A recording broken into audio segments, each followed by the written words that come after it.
my god!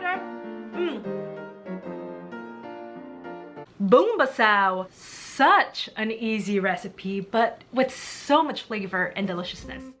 So let's get cooking. We'll start with prepping the beef. Oh. Let's try one more time. Start with prepping the beef.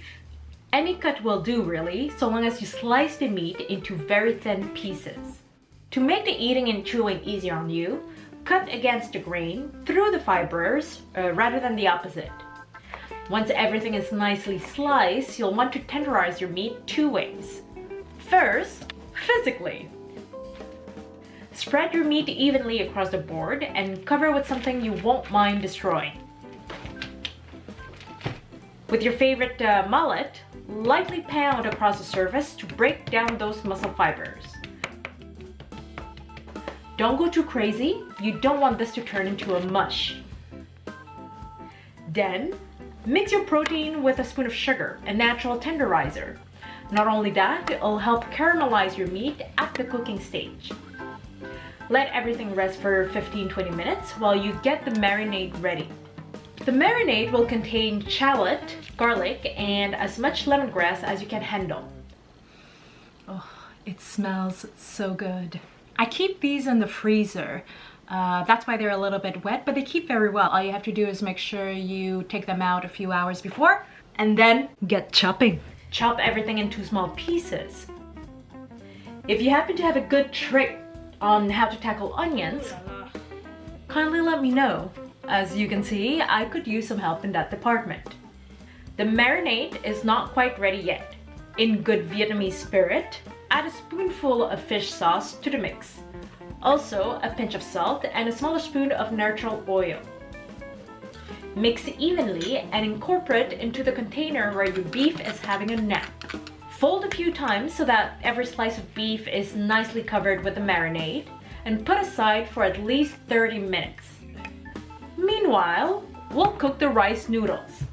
I only had pho noodles handy, but if you can, get these ones instead, which are the actual proper ones to go with the recipe. Pre-soak the noodles in cold water for an hour or two to make them easier to manage. Cook some water, and when it's boiling, pour it over the noodle.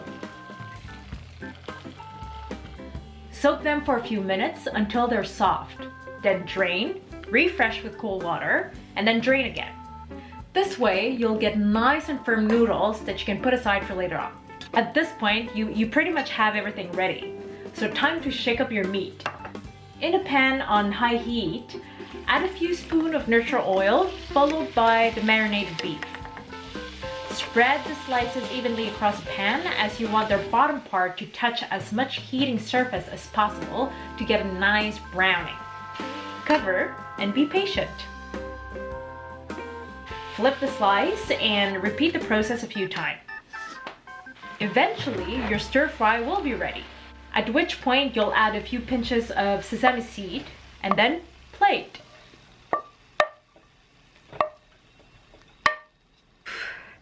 It's still fuming. But this is not it. You gotta assemble it to make a complete bung basao, which is why we have our noodles, whole bunch of herbs. That's what makes it so healthy.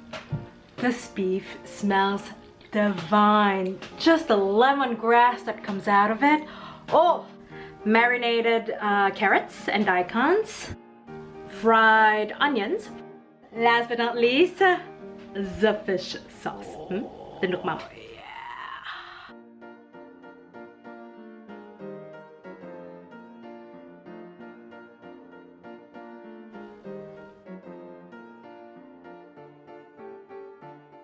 This is fresh, crunchy, delicious, savory. Oh my god.